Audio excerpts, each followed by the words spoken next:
Previously on Last Class. E aí você olha uma fábrica dessa, igual do vídeo. Já dá para imaginar que sairão materiais bem diferentes daí, né?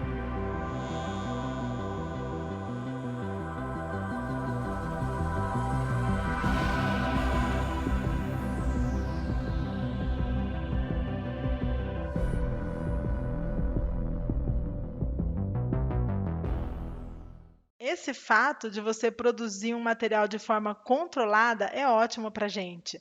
Garante controle de qualidade da peça, confiabilidade.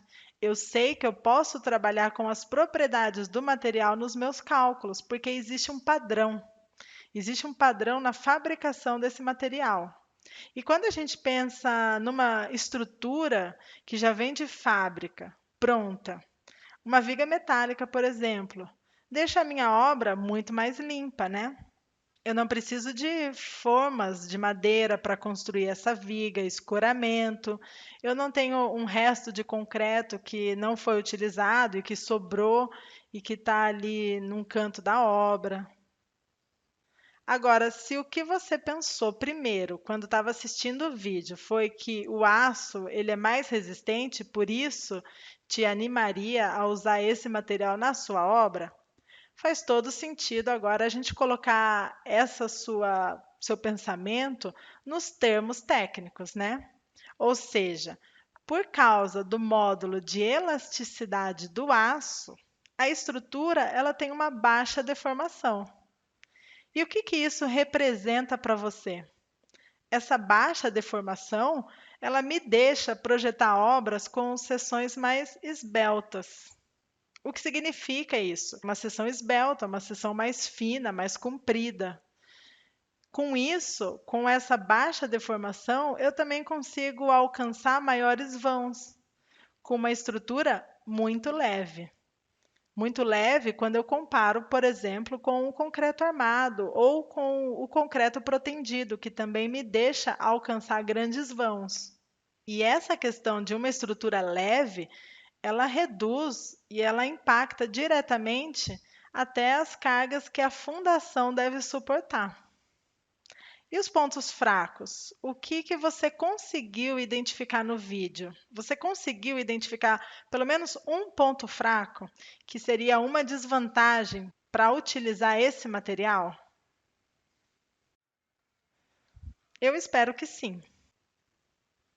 Olha só esse mapa que eu retirei do site Instituto do Aço. Inclusive, está disponível aqui nesse link e aconselho que vocês visitem para conhecer e para entender o que está acontecendo no Brasil sobre o aço. O que está acontecendo, quais são as novidades, as notícias mais recentes, os acidentes, o que está acontecendo no país em relação à estrutura metálica. Os estados com ponto amarelo nesse mapa indicam que há pelo menos uma usina produtora de aço. Ao total, no Brasil, hoje em dia, a gente tem 31 usinas que estão distribuídas nesses 10 estados brasileiros. E eu já adianto para vocês que essas 31 usinas, elas não estão igualmente distribuídas. Em Minas, por exemplo, está a maior parte das usinas do país. Então, olha só que interessante, nós temos 26 estados, mais o distrito, e só 10 estados têm usinas como essas que vocês viram no vídeo. Diante disso, eu pergunto para vocês, como será a realidade de alguém que está construindo lá em Roraima, por exemplo, ou mesmo no Mato Grosso do Sul, mais perto de nós aqui? Será que essa pessoa ela vai optar por uma estrutura metálica com facilidade? Qual será o valor do quilo do aço nesses lugares? No Acre, por exemplo? Eu não tenho aqui essa informação atualizada, mas seria até interessante saber qual que é o valor do aço nesses locais. O acesso do aço nesses lugares é completamente diferente da realidade de quem vai construir em Minas Gerais ou em São Paulo, por exemplo, ou no Rio. O acesso, ele é muito diferente. Isso vai impactar diretamente na quantidade de obras construídas, na popularidade do aço, no custo. Quem vai optar por uma construção em estrutura metálica se já sabe que produzir o concreto armado, por exemplo, é muito mais fácil naquela região? Então, nessa linha, a gente poderia ficar dias citando aí pontos fracos, mas não vamos, vamos seguir. Então, pensando diretamente na propriedade do material, a gente também está eternamente tentando encontrar formas para diminuir a manutenção que essas estruturas em aço exigem, né? Como a corrosão nesses perfis, por exemplo. Outro ponto importante é que, ao mesmo tempo que o que é uma qualidade, a estrutura esbelta, esse fato também exige cuidados assim excepcionais para evitar aí grandes catástrofes, como os inúmeros acidentes ocasionados pela força do vento que você pode facilmente encontrar aí pesquisando pela internet. Então, esses pontos fortes e pontos fracos estão ligados com a propriedade do aço. Vamos falar um pouquinho então dessas propriedades para a gente entender isso, que são aí os parâmetros fundamentais para o dimensionamento da peça no nosso projeto. O aço mais utilizado hoje, então, é o aço carbono, e é a partir dele que a gente vai iniciar os nossos cálculos, nos quais o aumento de resistência em relação ao ferro puro é produzido pelo carbono e, até numa menor escala, pelo manganês. A gente pode falar que o aumento do teor de carbono eleva a resistência do aço, mas diminui a sua ductilidade. E o que é essa característica ductilidade, né? É uma propriedade do material, é uma capacidade que esse material tem de se deformar. Um material que se deforma tem alta ductilidade. Materiais que suportam pouca ou nenhuma deformação no processo de um ensaio de tração, por exemplo, são considerados materiais frágeis. Você consegue lembrar de um material frágil? O vidro, por exemplo, é um material frágil. Ele vai à ruptura sem apresentar consideráveis deformações. Então, ele não tem uma capacidade muito boa em se deformar. A gente não vê um vidro aí deformado e ele vai rapidamente para a ruptura. E essa característica de baixa ductilidade ou dutilidade, ela vai levar aí a sérios problemas na soldagem do material.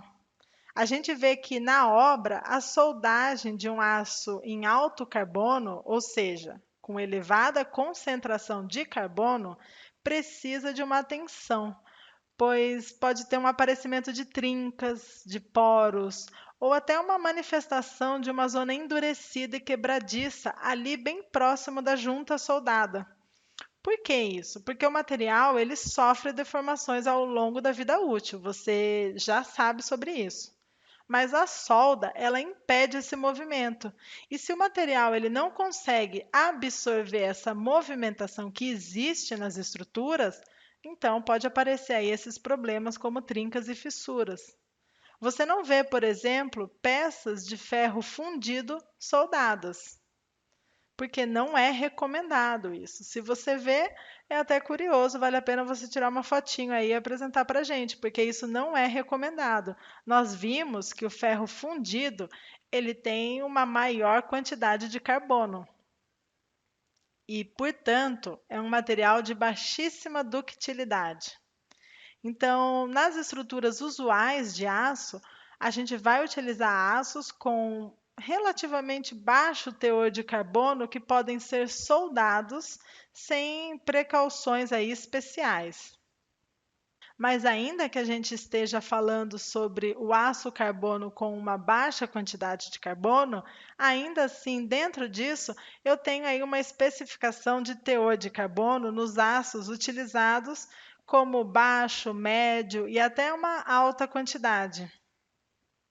Isso dentro dos tipos de aço carbono que nós usaremos. Olha só, alguns aços carbonos, por exemplo. Vocês vão ver esse prefixo nas classificações do aço, como ASTM A7, ASTM A36. O que significa isso? Significa que o aço ele foi produzido de acordo com as normas, com os padrões exigidos nas normas. Então, quais são as normas? A ABNT, que é a Associação Brasileira de Normas Técnicas, a ASTM, American Society for Testing Materials, e as normas europeias e as normas europeias EN. Então, a gente tem esses exemplos aqui da tabela, como a STM A36, por exemplo, ele substitui o aço A7, que foi o aço mais utilizado nos Estados Unidos até 1960. Outra curiosidade, os aços ASTM A307 e A325, eles são um tipo de aço largamente utilizados em parafusos comum e alta resistência. E olha que interessante, está diretamente ligado com o teor de carbono, que melhora a capacidade resistente do material. O parafuso comum com baixo teor de carbono e o parafuso de alta resistência com um médio teor de carbono. A tensão de escoamento desse aço é de 635 MPa no mínimo, enquanto o aço A36 largamente utilizado, apresenta uma tensão de escoamento de 250 MPa. Inclusive, nós vamos utilizar nesse curso esse aço. Ele entra na categoria de baixo carbono, assim como o MR250, que também tem um limite de escoamento de 250 MPa e também na categoria de baixo teor de carbono. E se a gente está falando sobre tensão e deformação, vocês devem imaginar que aqui também existe um diagrama de referência que vai nos nortear em relação aos valores limites de tensão e deformação. Se você já viu o diagrama do concreto, você vai lembrar que ele é bem diferente. Se você não viu ainda, você vai ver no curso de concreto armado. Como que é o comportamento do aço quando ele passa por um ensaio à tração no laboratório? Lembrando, eu estou falando aqui dos aços dúcteis, ou seja, que têm a capacidade de deformação. Então, esse não é o diagrama de aço quando a gente fala de um aço utilizado para proteção, por exemplo, como no caso de uma ponte estaiada. Aquele aço pode levar a uma ruptura frágil. Esse aqui são os aços estruturais dúcteis, que nós vamos usar aqui no nosso curso, nos nossos projetos estruturais. Então, nós temos valores de tensão no eixo Y, sendo F a representação da tensão resistente do material, que também já vimos representado pela letra sigma em alguns casos, lembrando aquela fórmula que merece uma tatuagem, que a tensão é força sobre área. Então, a tensão resistente do aço, ela será encontrada quando se divide pela força normal que está sendo aplicada, que pode ser uma força de tração na barra, dividido pela área da seção transversal dessa peça, desse aço. No gráfico, o que a gente pode ver de interessante? Vocês já conhecem aí de outras disciplinas, então vamos relembrar alguns conceitos. O aço, ele inicia numa fase elástica, onde a tensão é proporcional à deformação. Então, a gente pode utilizar essa fórmula que tensão é igual ao módulo de elasticidade vezes uma deformação específica. A gente pode utilizar esse conceito na região elástica, que é justamente a condição dessa fase linear, dessa fase elástica, no início das deformações e da aplicação de tensão no aço. Lembrando que módulo de elasticidade é a tangente do ângulo alfa, que está representado aqui no gráfico. Ou seja, é a inclinação de uma reta elástica. Tangente de um ângulo é a mesma coisa que eu falar a inclinação dessa reta, né? A reta que forma esse ângulo. Quando essa tensão aumenta, ou seja, quando eu vou aumentando aí a força aplicada no meu aço, eu chego num valor limite dessa fase elástica e o material ele apresenta um comportamento de escoamento, ou seja, para um acréscimo quase nada de tensão, tem uma grande deformação. Essa fase ela se inicia quando a tensão alcança o valor de tensão de escoamento. E para isso, a gente vê aqui a definição de Fy. E para isso, uma deformação εy ou EY. Por curiosidade, sempre que vocês veem a notação Y, a gente está falando de escoamento, porque vem do inglês yield. E para os termos técnicos da ciência, é o limite da fase elástica e início da fase plástica de qualquer material que sofre o processo de escoamento. É exatamente o que acontece com os materiais plásticos. A tensão ela foi tão elevada que, se retirar dessa tensão, a estrutura não volta na posição original. A tensão está atuando, mas como a deformação é muito elevada e ela vai aumentando, o aço ele se mantém nesse patamar de escoamento até atingir uma deformação máxima. E com o contínuo aumento da tensão, chamado de encruamento, chega-se a um valor limite de tensão e de deformação. E então a peça se rompe. Em geral, a gente não considera esse diagrama nos cálculos. A favor da segurança, nós vamos trabalhar com apenas uma parcela. A favor da segurança, nós vamos trabalhar apenas com a parcela até a região do escoamento. Então, a tensão de escoamento e a respectiva deformação de escoamento. Para nós, esses valores serão os limites, porque valores acima disso correspondem aí a deformações exageradas, até chegar aí na deformação última. O escoamento, ele produz em geral uma deformação visível na peça metálica. Por esse motivo, a teoria elástica do dimensionamento utiliza o escoamento como uma tensão limite, da qual se obtém a tensão admissível com um coeficiente de segurança adequado. E a gente fala que a gente não vai utilizar aquela região do encruamento, mesmo que atualmente já existem aí diversos trabalhos científicos sendo desenvolvidos com o objetivo de entender e de compreender os benefícios que existem para os cálculos das estruturas essa fase de encruamento. Então, é conhecido por Continuous Strain Method, sendo realizados desde 2008. Nós vamos utilizar aqui o gráfico simplificado, que é o reconhecido por norma, mas é interessante que vocês saibam que existem pesquisas aí acontecendo nessa linha.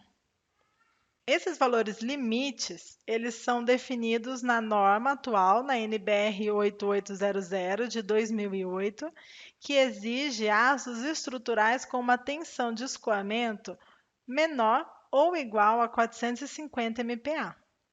Também é importante citar que os valores nominais de resistência ao escoamento e à ruptura, os aços mais utilizados, são definidos pela norma STM e estão de acordo com os indicados na norma NBR. Vamos relembrar o que é o conceito do módulo de elasticidade, para a gente entender por que a gente colocou isso como um ponto forte no aço estrutural. O módulo de elasticidade vai ser um parâmetro que fala sobre a deformação que o aço sofre mediante a ação de tensões. Geralmente, tensões de tração, porque é uma qualidade desse material, resistir aos esforços de tração. O módulo ele vai ser praticamente igual para todos os tipos de aço. O módulo de elasticidade é praticamente o mesmo para todos os tipos de aço. E esse valor varia de 200 a 210 gigapascals. Lembrando do conceito de módulo de elasticidade, a gente tem o seguinte: a tensão resistente do material, aqui representado por sigma, será o módulo, que é uma tensão também, porque a gente está falando que a unidade desse módulo é em megapascal ou gigapascal, multiplicado pela deformação do material. Então, vamos isolar o módulo de elasticidade, o E, e analisar essa equação. A gente pode dizer que menores deformações precisam de módulos maiores e, portanto, o inverso também. Maiores deformações denotam módulos de elasticidade menores. O módulo de elasticidade do alumínio, por exemplo, é de 70 gigapascals. Se tem um módulo menor, provavelmente esse material terá maiores deformações. Então é por isso que a gente fala que, de repente, o alumínio ele não é um material tão resistente como o aço. Ele se deforma mais fácil e isso me impede a aplicação do alumínio em várias condições, como, por exemplo, em uma estrutura, com uma condição de suporte estrutural de uma determinada edificação. Alguns valores importantes para nós nesse curso são esses aqui da tela, que são as propriedades do aço. Nós temos então o coeficiente de Poisson, que tem um valor de 0,3. A nível de comparação, vamos tentar comparar aí com outros materiais. Por exemplo, o concreto, ele tem um coeficiente de Poisson de 0,2. E a borracha, por exemplo, tem o coeficiente de 0,5. O que significa isso para você? Se eu alongo um pedaço de borracha, as dimensões da seção transversal diminuem mais do que quando eu alongo um pedaço de concreto, né? O coeficiente de Poisson é isso, ele é a relação entre deformação longitudinal e deformação transversal da minha peça. Essa relação na borracha, por exemplo, é muito maior. A gente tem também o coeficiente de dilatação térmica, que é um coeficiente que a gente analisa a variação de tamanho, de dimensões, de comportamento que o material ele sofre quando ele chega a uma determinada temperatura ou quando ele está sujeito a uma variação de temperatura. A gente tem também a massa específica, que é basicamente o peso por volume de um aço, de um determinado aço.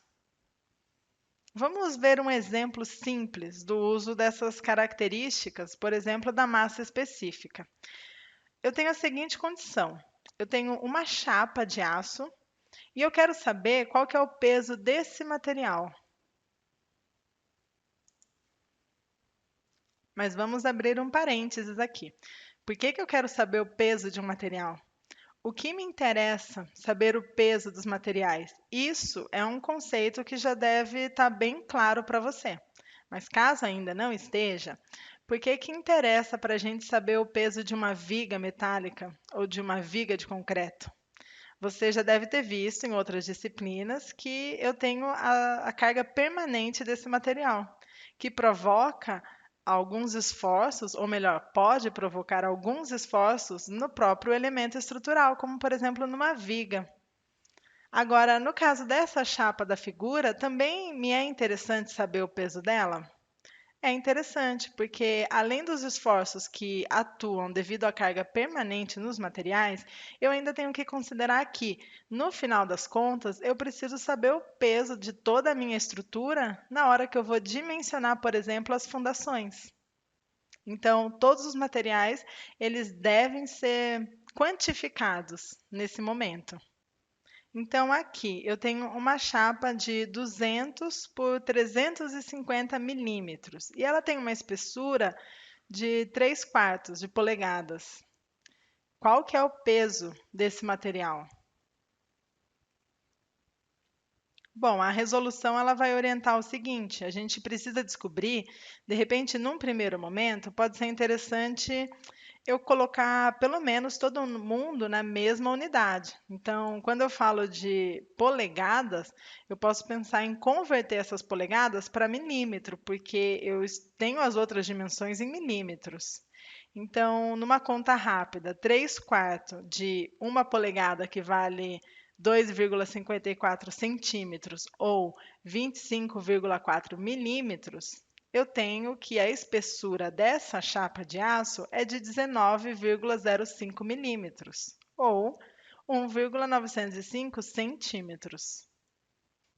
Na sequência, eu vou calcular o volume dessa chapa, porque eu já falei para vocês que a gente consegue quantificar o peso quando eu tenho aí a massa específica, que é o peso por volume. Então, essa chapa, ela tem um volume de 0,00133 metros cúbicos, por exemplo. Estou passando aqui todas as unidades por metro cúbico, por quê? Porque a minha informação de massa específica é de 7.850 quilos a cada 1 metro cúbico. Então, poderia até fazer uma regrinha de 3 muito simples. Se eu tenho essa quantidade de metros cúbicos, eu tenho 10,5 aproximadamente quilos de chapa de aço. Vamos ver um outro exemplo? Nesse caso, eu tenho uma viga metálica de um perfil qualquer, que a gente não viu ainda sobre os tipos de perfis. E ele tem uma área de seção transversal de 35,02 centímetros quadrados. Então, a minha pergunta para vocês é o seguinte: qual que é o peso desse perfil? Eu ainda não falei quantos metros de comprimento tem essa viga, mas num primeiro momento a gente pode pensar o seguinte: qual que é o peso desse perfil por metro? Qual que é o carregamento que o seu pilar está suportando devido a essa viga metálica? Então, a resolução nos orienta o seguinte: primeiro, a gente precisa descobrir quantos metros cúbicos de aço estão contidos em 1 metro de área linear da barra. Mas eu vou transformar primeiro esse 35,02 centímetros quadrados para metros quadrados. Então, eu tenho essa nova área de seção transversal. Com isso, eu vou multiplicar essa área por 1 metro, porque eu quero o peso por metro linear. Então, eu chego aqui nesse valor em metros cúbicos. E agora, multiplicando o volume pelo peso específico do aço, que é 7.850 quilos a cada 1 metro cúbico, eu tenho que essa viga ela vai representar 27, aproximadamente 27,5 quilos por metro. Vocês já fizeram essa continha aí em muitos outros exercícios em relação a determinar o carregamento permanente de uma viga, por exemplo. Essa viga, ela vai apresentar um carregamento G minúsculo, que a gente chama para as cargas permanentes, de 27,5 aproximadamente quilos por metro. Quando eu olho esse peso por metro, eu posso lembrar mais ou menos vagamente de uma viga de aproximadamente uns 20 centímetros de altura, nessas condições de um perfil I. E por que que eu sei disso? Porque como as vigas, elas seguem um padrão, ou melhor, elas apresentam aí padrões de fábrica, eu posso trabalhar com alguns valores, alguns modelos, algumas dimensões padronizadas. Então, quando eu vejo uma viga, um perfil que pesa em torno desse valor, eu lembro de um perfil muito utilizado, que é o perfil I, com uma altura total de 8 polegadas. Como nesse caso, tem uma área de quase 35 centímetros quadrados e um peso de aproximadamente 27,3 quilos por metro.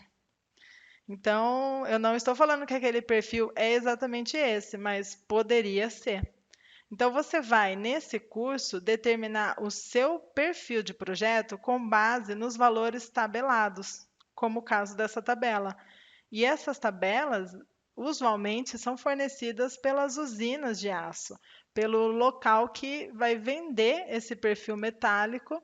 Então, ele te fornece esses dados por meio de tabelas. Cada usina tem a sua particularidade e os seus valores definidos.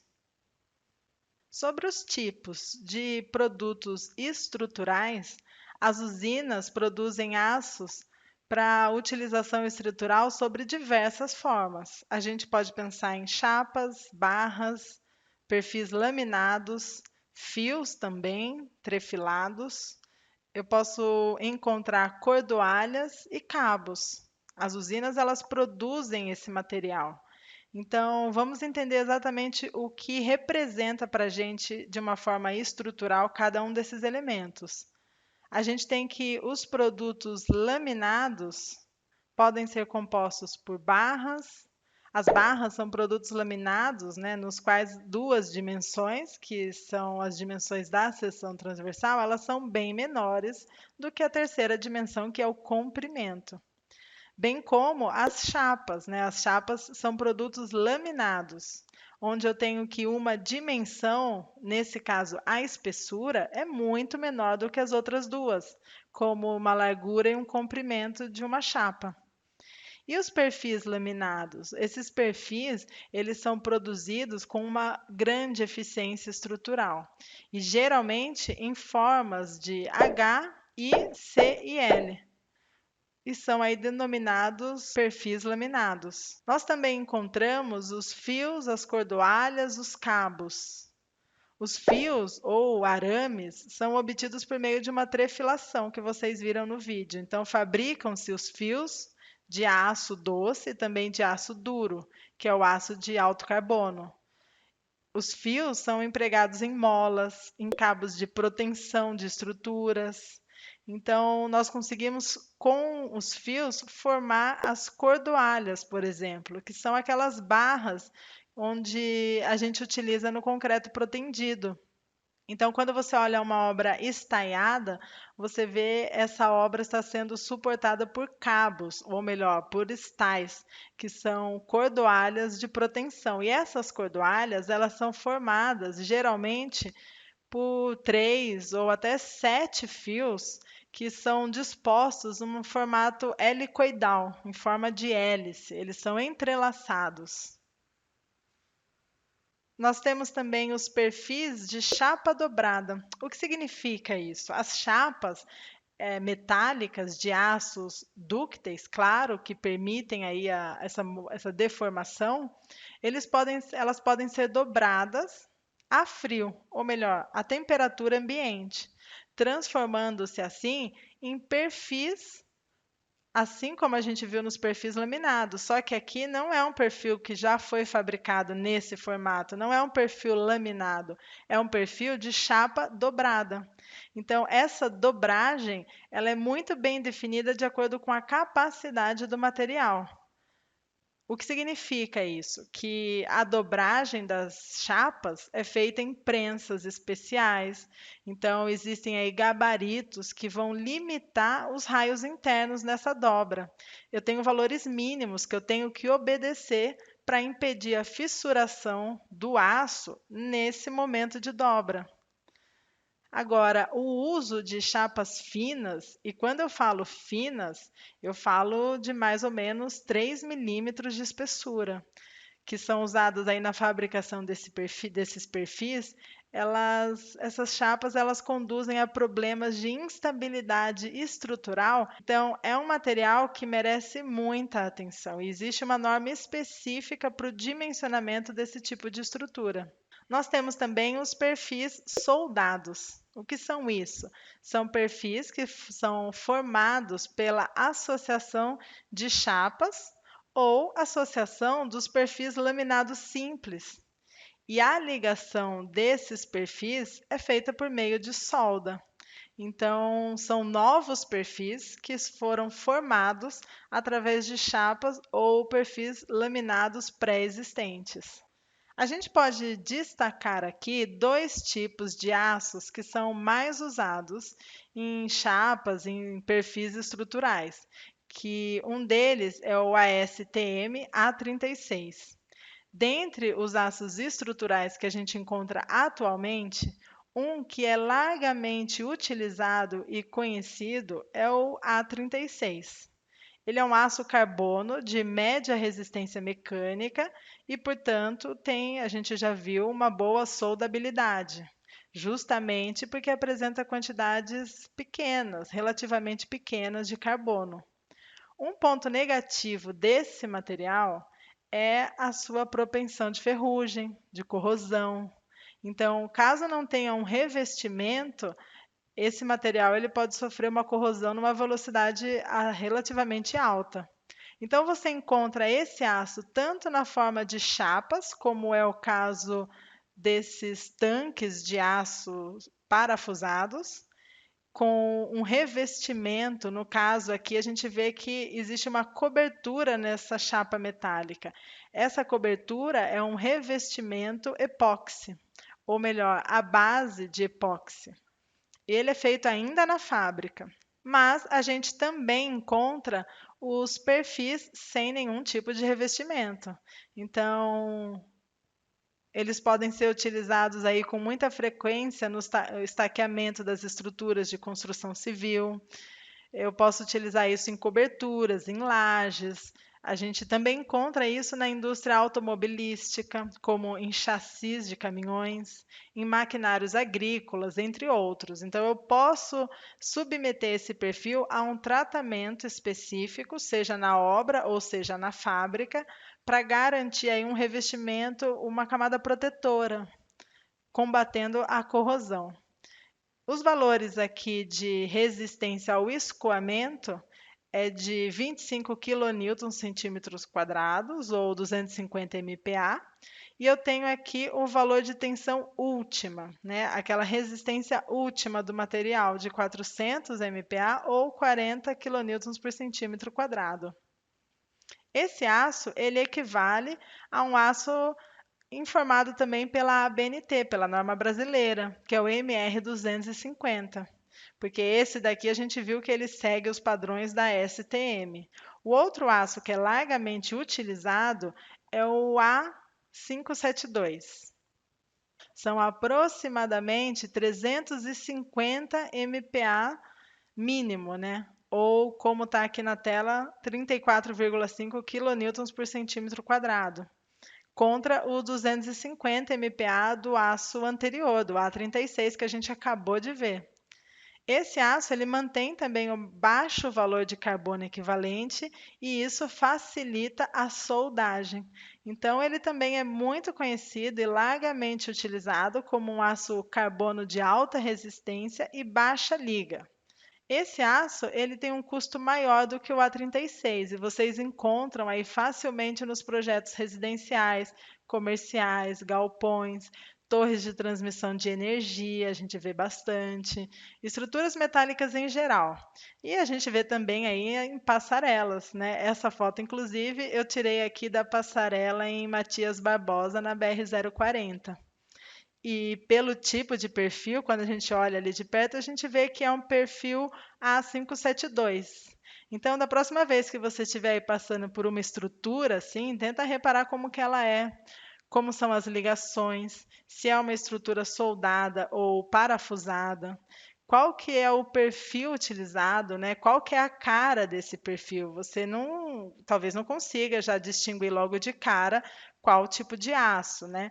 Mas o interessante nesse momento é que você consiga visualizar esses conceitos que estão sendo passados aqui no seu dia a dia, no seu bairro, no local onde você mora, no local onde você frequenta. Então, tenta identificar qual que é o tipo do perfil do aço utilizado, se ele é soldado, se é parafusado, para você tentar aí, de uma forma mais palpável, adquirir esse conhecimento e realmente poder utilizar isso nos seus projetos. No livro do Pfeil, tem um anexo com as informações principais de alguns aços. Então, esses valores de resistência ao escoamento, resistência última, que eu comentei dos aços aqui, vocês podem consultar aqui no livro também. Eu destaquei em vermelho os aços que a gente acabou de mostrar, o A36 e o A572. Vejam que aqui tem mais informações sobre a classificação desse tipo de aço, como o que a gente já sabe, um aço carbono. O material ele é vendido como perfis ou chapas e barras, que nós também vimos aí exemplos do A36 nessas condições. Eu tenho aqui uma classificação do grupo e se eu não entendi o que está acontecendo, eu olho aqui embaixo porque tem uma legenda que vai distinguir aí qual que é o grupamento dos perfis laminados. Eu tenho aqui a resistência ao escoamento e a tensão resistente última, com os valores em MPa. Bom, talvez isso ainda esteja um pouco confuso para você, porque a gente está falando tanto de perfis e dos seus diferentes tipos, e às vezes, né, surge esse termo laminado, soldado. Então, vamos fazer o seguinte: vamos definir e padronizar as nomenclaturas que a gente vai usar ao longo do curso, para que, ao citar um determinado perfil, como eu fiz lá no começo desse vídeo, você saiba exatamente do que a gente está falando, qual que é aquele material e você já consiga distinguir como que ele foi feito. E todas essas características, inclusive para o dimensionamento, porque a norma ela vai orientar valores limites e vai orientar as equações para cada tipo de aço. Então, as estruturas metálicas são formadas aí por elementos lineares, predominantemente. A gente pode até montar aí uma estrutura curva, como eu mostrei na capa desse material PDF que você tem aqui dessa aula. E eu faço isso quando eu tenho pequenos segmentos de retas. Então, eu posiciono esses segmentos de forma aí a compor uma curva, né? E quando eu me refiro aos formatos das seções transversais, eu vou chamar isso de perfis. Então, quando eu falo a seção transversal dessa viga, eu vou mencionar assim o perfil dessa viga, né? A gente não usa mais esse termo seção transversal como a gente usa com muita frequência lá em concreto armado, por exemplo. Então, pensando nos perfis estruturais e não os perfis de acabamento ou complementares à estrutura, a gente pode citar esses três principais quando eu falo dos estruturais. Nós temos os perfis laminados, como nessa figurinha, já são perfis que são produzidos, que são fabricados no formato específico. Eu tenho os perfis soldados, e nessa figura você consegue visualizar que são três perfis aqui com diferentes características que foram ligados por meio de solda. E nós temos também os perfis formados a frio, ou aquelas chapas que passaram por um processo de dobra, que tem uma seção aí, pode ser mais comum, como um C, ou talvez uma seção não tão corriqueira como um formato de S, e tem muitos outros formatos que são formados a frio. Os dois primeiros a gente encontra orientações na norma NBR 8800, que é a norma que a gente vai utilizar nesse curso. Já o terceiro, a gente tem uma norma específica para o dimensionamento. Pensando nos laminados, a gente pode citar aí vários tipos de peças. Nós temos as barras, as chapas, os perfis. A gente tem também os trilhos em ferrovias. Esse material ele também pode ser fornecido num formato de tubo quadrado ou redondo ou circular, como na figura aqui à direita. Nós vamos focar aqui nessa disciplina nos perfis e usaremos aí as classificações perfil em L, perfil em U ou em C, perfil do tipo I e perfil aqui de série W também. E a dúvida que pode surgir é a seguinte: qual que é o perfil que eu vou utilizar em projeto? Bom, não existe uma regra para isso. Esse caso aqui da foto, por exemplo, é um projeto que eu comentei com vocês que adotou um perfil W310 por 21 para elaborar o pergolado dessa casa. Agora, vamos ver o catálogo, então, para entender o que são esses números, o que representa isso. Cada empresa, ou melhor, cada usina, fornece o seu catálogo. Na aula de hoje, eu estou utilizando o catálogo da Gerdau, onde o perfil adotado naquele projeto da foto anterior é o que está indicado aqui na última linha da sua tela. Eu sei que a figura está muito pequena e tem muito número na tela. E o meu foco aqui nem é perguntar para vocês aí qual que é o número que está escrito aí na terceira coluna, por exemplo. Mas vocês têm acesso a esse material na internet e eu também disponibilizei lá no Classroom. Nesse catálogo, a gente encontra o seguinte: na primeira coluna, eu tenho a classificação do meu perfil, ou seja, a bitola do perfil, onde o primeiro valor, primeiro número, vai representar a altura total desse perfil, que aqui na figura está sendo chamado pela letra D, e o segundo número, ele representa a massa linear, ou seja, o peso por metro desse perfil. Então, nada. Esse valor de massa linear é o que a gente tem aqui na segunda coluna. Pode ver que, no caso desse perfil adotado no projeto, a massa linear é de 21 quilos por metro. E é exatamente o nome do perfil. Nas demais colunas, a gente encontra as características da peça. Eu coloquei essa figura aqui à direita com as nomenclaturas para a gente poder visualizar. Então, eu tenho D como a altura total do meu perfil, eu tenho a dimensão H como sendo a altura interna do meu perfil, ou melhor, a altura total da alma dessa estrutura metálica. Eu tenho TF, que é a espessura das mesas, tanto da superior como da inferior. Eu tenho TW, que é a espessura da alma também. E nessa tabela a gente também encontra outras características, como o momento de inércia, o módulo de resistência, seja em relação ao eixo x, como em relação ao eixo y. No exemplo do pergolado, o perfil adotado foi o W310-21. Isso significa que a altura total do perfil é de aproximadamente 310 milímetros. Às vezes, não é exatamente isso. Muitas vezes, não é exatamente esse valor, porque a fábrica ela tem aí um critério, uma tolerância na variação dessas dimensões. E isso é permitido por norma.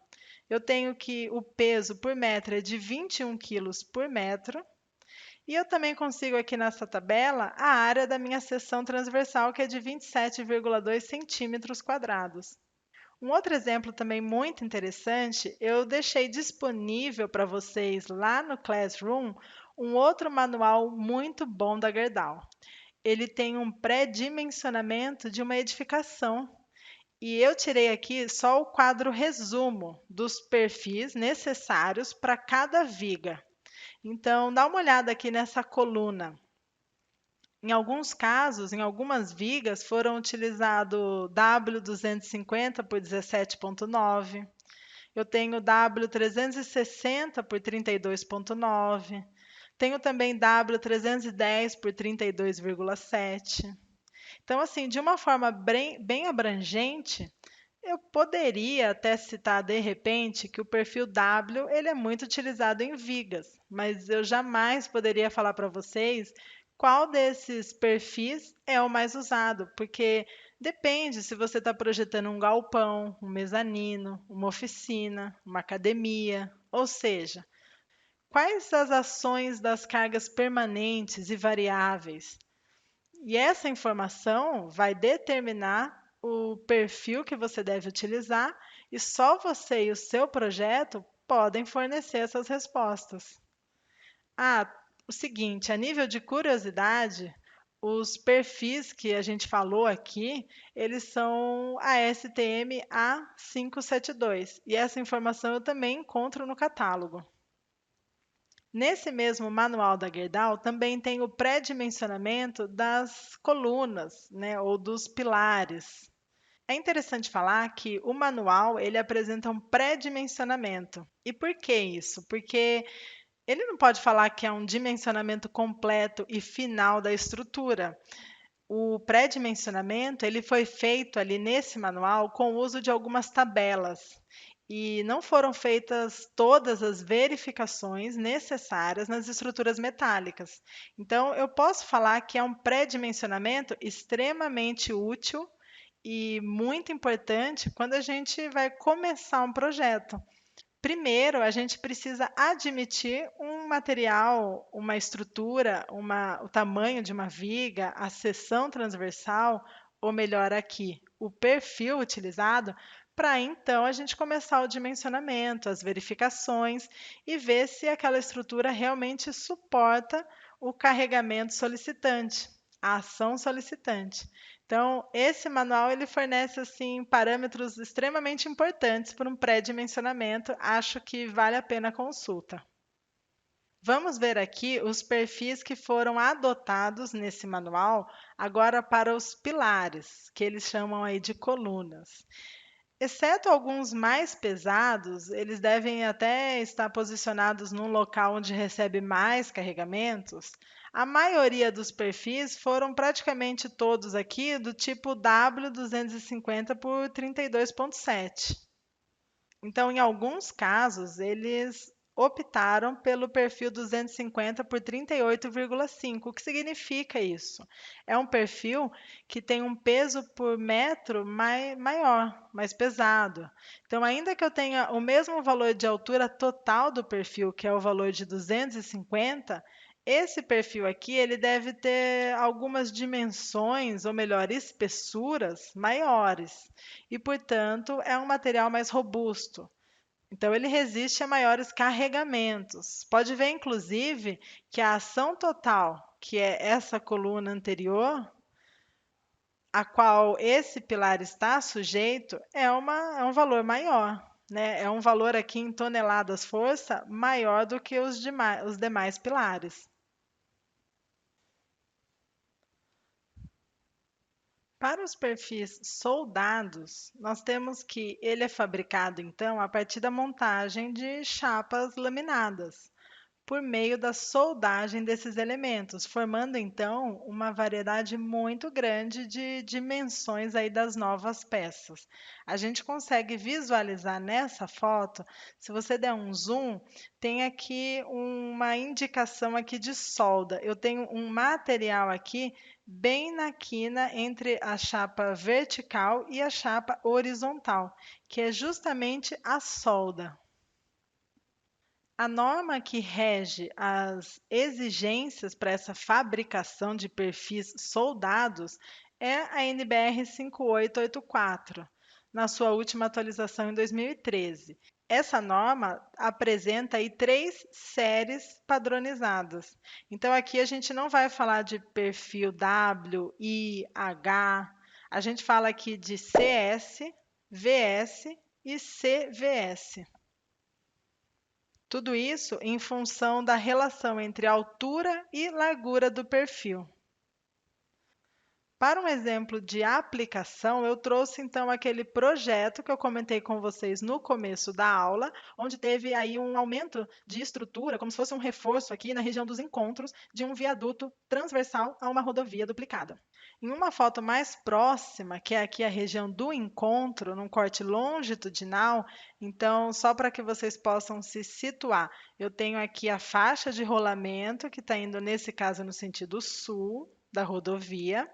Eu tenho a viga longarina, no sentido transversal, é um corte dessa viga. Eu tenho aqui um ponto de apoio, que está localizado no talude. E a gente vê aqui a laje de aproximação que fica embaixo do pavimento. Então, quando você passa pelo viaduto, você passa aqui pela pista de rolamento superior do viaduto, você não vê essa laje de aproximação porque ela está ali enterrada, bem na região da junta de dilatação. A junta de dilatação você vê que é uma junta no sentido transversal da obra, e às vezes, se essa junta ela não está bem feita ou se ela não foi muito bem colocada, instalada, você sente até um tremor assim quando você passa com o carro em cima de uma obra de arte, né? Você está passando ali numa junta de dilatação que não está muito bem nivelada, então você sente aí um balanço do carro. Nesse projeto foram utilizados então 13 perfis CS 350 por 93, no comprimento de que ele é vendido de 12 metros. Então, agora, por essa classificação do perfil, você já consegue descobrir que ele é um perfil do tipo soldado. exceto em projetos assim específicos, onde não vai ter uma ligação por solda e sim por parafuso, a peça ela pode vir sim no comprimento exato, especificado no projeto. Nesse caso, eu precisaria de um projeto específico do perfil metálico. Eu não posso só indicar que eu vou utilizar aqui tantos perfis do tipo tal, onde eu vou ter uma ligação por parafusos, por exemplo, e não uma ligação por solda. Então, a peça ela pode vir sim no comprimento exato definido nesse projeto. Nesse caso, então, eu precisaria de um projeto específico do perfil. Eu tenho uma folha de desenho que tem ali todas as informações, dimensões, a localização dos furos.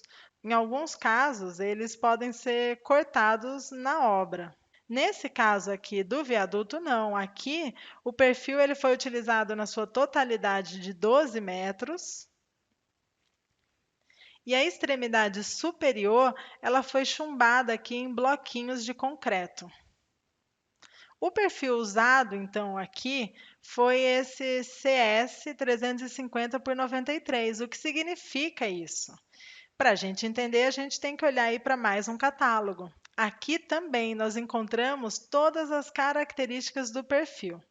Esse, no caso, é um perfil de série CS, então eu tenho aqui a identificação na primeira coluna, com uma altura total, que nesse catálogo está representado também pela letra D, de 350 milímetros, e uma massa de aproximadamente 93 quilos por metro. Então, é um perfil robusto, né? É um perfil aí que a gente vê que ele aparenta ser mais resistente. Por fim, a gente tem então os perfis formados a frio.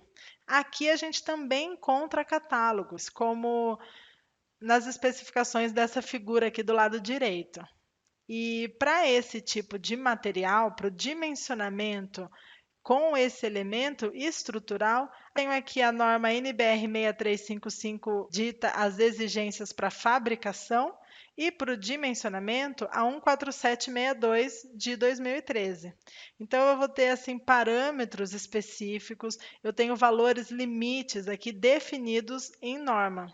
Agora você já consegue assim identificar aí várias características dos materiais das estruturas metálicas que nós vamos utilizar nesse curso. Como um material complementar ou extra, eu deixei aqui para vocês algumas questões que eu considero assim interessante, que nesse momento vocês já precisam ter esse conhecimento adquirido. Então, a dúvida pode ser a seguinte, nesse momento: a gente conheceu os perfis metálicos e a gente viu assim a distinção meio por cima de cada um deles. Agora, como que vocês acham que esse perfil, por exemplo, ele é utilizado ali efetivamente numa obra? Nesse caso aqui da figura do pergolado, por exemplo, deixa eu mudar daqui. Como que você acha que esses perfis eles foram colocados ali? Como que é a ligação dessas vigas, por exemplo, no projeto de uma edificação? Como que eu faço essa ligação? Então, eu deixei aqui dois vídeos que são bem curtos e extremamente interessantes e com um conteúdo riquíssimo, para que vocês possam aí adiantar esse assunto. E tem também uma dúvida aí que vai exigir um pouquinho mais de pesquisa. Será que a gente pode utilizar, e eu já adianto que sim, nós podemos, os perfis metálicos como fundação? Então, as estacas, que usualmente nós conhecemos como estacas de concreto, estacas concreto moldado em loco ou pré-moldadas, ou até estacas de madeira. Será que eu posso utilizar o perfil metálico como estaca? E o mais interessante, e quando eu tenho uma fundação, que geralmente a gente tem, dependendo da edificação, maior do que 10, 12 metros de profundidade? Como que eu faço a emenda desse tipo de material nas estacas? Como que eu faço a perfuração? Como que eu coloco essas estacas? E como que eu garanto que essa emenda ela vai estar trabalhando de uma forma adequada? Será que isso é possível? Essas são as informações que a gente precisa adquirir nesse primeiro momento. Aconselho que vocês consultem os catálogos fornecidos e dê uma olhadinha na norma para você já entender o que a gente vai falar daqui para frente. Bons estudos e até mais!